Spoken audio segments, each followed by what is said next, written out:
Si tu veux augmenter ton niveau de confiance en toi et que les gens te considèrent à ta juste valeur, si tu veux qu'ils soient inspirés, qu'ils t'admirent, eh bien tu dois être extrêmement vigilante à ton apparence. Alors pas dans le sens que tu peux l'imaginer, je ne vais pas te parler de mode, etc.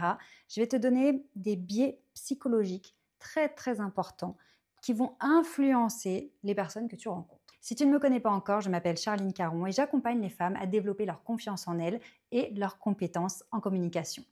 Ici, je t'explique tous les paramètres pour être confiante, convaincante et charismatique. Alors si tu n'es pas encore abonné à la chaîne, fais-le tout de suite. Et puis je t'invite aussi à mon prochain événement en direct, et ce sera dimanche 1er juin, donc réserve ta place en cliquant sur le lien dans la description de cette vidéo.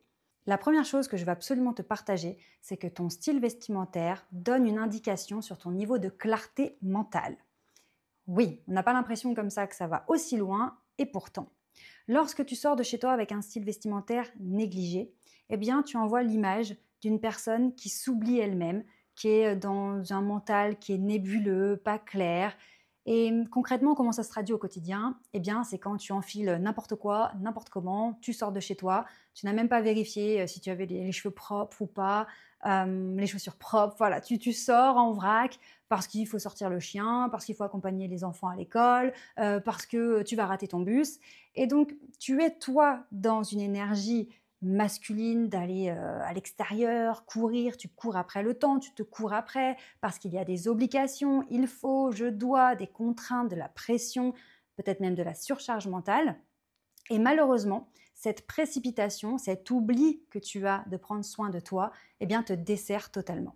Puisque les gens à l'extérieur ne se disent pas: waouh, qu'est-ce qu'elle est forte, qu'est-ce qu'elle est courageuse. Oh, elle arrive à déposer le petit à la crèche, à arriver à l'heure au boulot, tout ça en ayant préparé le je sais pas quoi du machin.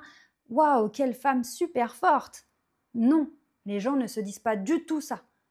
Malheureusement, ils se basent sur ton image, sur ce que tu envoies, ce à quoi tu ressembles.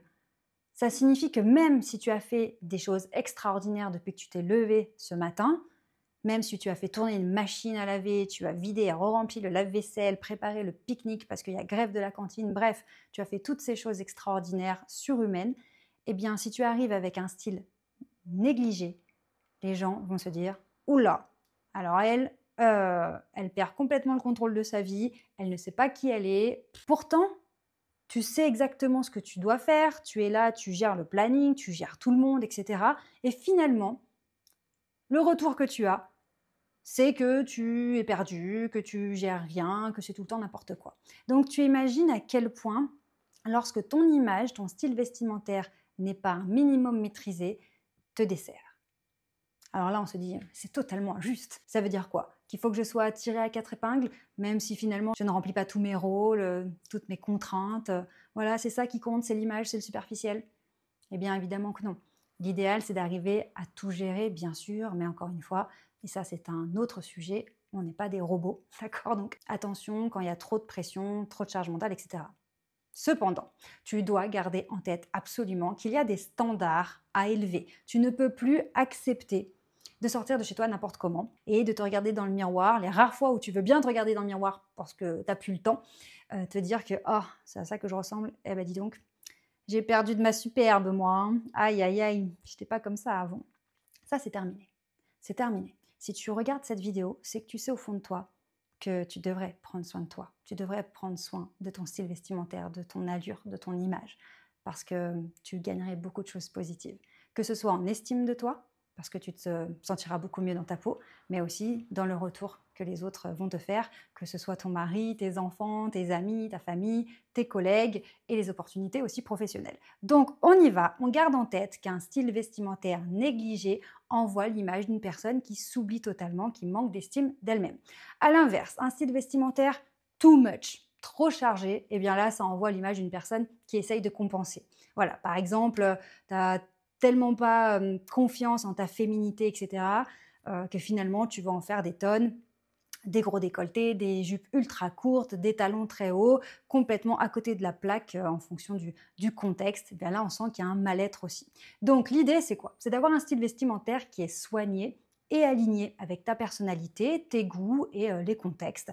Là, dans ce cas-là, tu envoies l'image d'une personne qui sait qui elle est. Voilà, je sais qui je suis, je m'habille comme ça parce que ça me plaît, parce que je me sens bien dans ce style vestimentaire, ça me va bien, et je suis alignée et en harmonie. Et là, jackpot. Deuxième point très important. Je vais te parler maintenant de ton regard. Lorsqu'on a un regard fuyant, eh bien, qu'est-ce qu'on envoie comme image?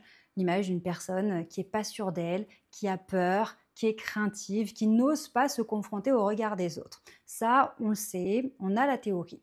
Malheureusement, que se passe-t-il? Eh bien, dans les interactions, au moment important, à l'instant T, eh bien, si on est impressionné par une personne, on va avoir tendance à baisser les yeux, à détourner le regard et on va avoir vraiment peur de se confronter à la personne. Pourquoi? Quand tu as peur de regarder les autres, c'est que quelque part tu as l'impression qu'ils peuvent t'atteindre, qu'ils peuvent, comme s'ils pouvaient pénétrer en toi, alors que non, en fait, tu peux totalement te sentir solide, avoir cette belle délimitation entre toi et le reste du monde, donc entre toi et ces personnes-là, et savoir que quand tu les regardes, tu n'es pas en train de te livrer. D'accord? Les personnes ne font pas de la télépathie, ils ne rentrent pas dans tes pensées. Donc plus tu vas avoir confiance en toi, moins tu auras peur de soutenir des regards, de regarder les gens de manière naturelle et tu n'y penseras plus du tout. Peut-être qu'aujourd'hui, le fait de regarder des personnes, c'est un sujet pour toi, eh bien ça ne le sera plus du tout quand tu auras travaillé ta confiance en toi. À l'inverse, lorsque tu appuies trop le regard, parce que tu t'es dit, bah tiens, je vais augmenter mon charisme, donc je vais regarder les gens droit dans les yeux comme ça, tu envoies l'image d'une personne qui est dans l'hyper-contrôle, hyper-vigilance. Tu veux contrôler le regard, les gens. Tu as l'impression que les gens vont beaucoup mieux te considérer si tu les regardes comme ça. Mais qu'est-ce que ça envoie comme image? L'image d'une femme qui est crispée, qui est tendue, qui est en contraction, compression. On dirait que tu vas exploser ou imploser. Donc on se détend avec le regard. On va avoir un regard naturel. Si tu as besoin de regarder la personne, tu la regardes. Si tu as besoin de détourner le regard, tu détournes. On ne se pose plus de questions. Mais tu arriveras à ne plus te poser de questions sur ce sujet du regard lorsque tu auras suffisamment fait augmenter ta confiance en toi, ton estime de toi, et que tu auras lâché prise sur le regard des autres, sur le jugement des autres, sur le fait qu'ils se disent ci ou cela sur toi. Tu auras tellement confiance en toi que ton regard, ce ne sera plus du tout un sujet. Avant de passer au troisième conseil très très important, si tu sens aujourd'hui qu'il est temps pour toi de te transformer, qu'il y a des choses qui te freinent dans ta vie, que tu n'es pas respecté, pas considéré à ta juste valeur, que tu pourrais prendre véritablement ta place, que tu as un potentiel finalement qui n'est pas encore vraiment exploité, qu'il y a plein de choses que tu pourrais faire mais que tu n'oses pas, par manque de confiance, par manque de technique de communication, tu as peut-être du mal à prendre la parole en public, à donner ton opinion, à t'ouvrir, à rayonner, eh bien je t'offre un bilan personnalisé, c'est totalement gratuit. Donc si tu veux réserver ton créneau pour échanger avec nous sur ta situation et obtenir des vrais conseils et un énorme coup de boost, eh bien je t'invite à cliquer sur le lien dans la description de cette vidéo et réserver ton rendez-vous avec nous. Maintenant, le troisième conseil, eh bien, c'est au sujet de ton langage corporel. Et oui, la posture est très très importante. Lorsque tu as une posture voûtée, les épaules enroulées vers l'avant, la tête rentrée dans les épaules, ce qu'on appelle la position de la tortue, eh bien, tu envoies, tu vois, même là, j'arrive même plus à parler, tu envoies l'image d'une personne craintive, timide, gênée, gênante, qui s'excuse d'être là, syndrome de l'imposteur, voilà. Et tu le remarques peut-être pendant que je suis en train de te parler, le fait de me tenir de cette façon est en train de me bloquer les cordes vocales et la respiration.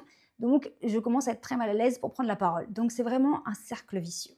À l'inverse, lorsque tu as une posture qui est ancrée, en ouverture, en élévation, en expansion, eh bien, tu envoies l'image d'une personne qui a une véritable présence, qui est là vraiment, qui n'est pas en train de cogiter, de ruminer, est-ce que je fais des choses bien, est-ce que je suis crédible, est-ce que, non, tu es là, en présence, en confiance. Donc attention aussi à ton langage corporel.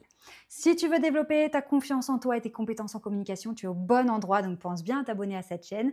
Réserve bien ta place pour mon prochain événement en direct et prépare de quoi noter parce que je vais te donner une avalanche de conseils ce soir-là. Et je te dis à tout de suite pour une nouvelle vidéo.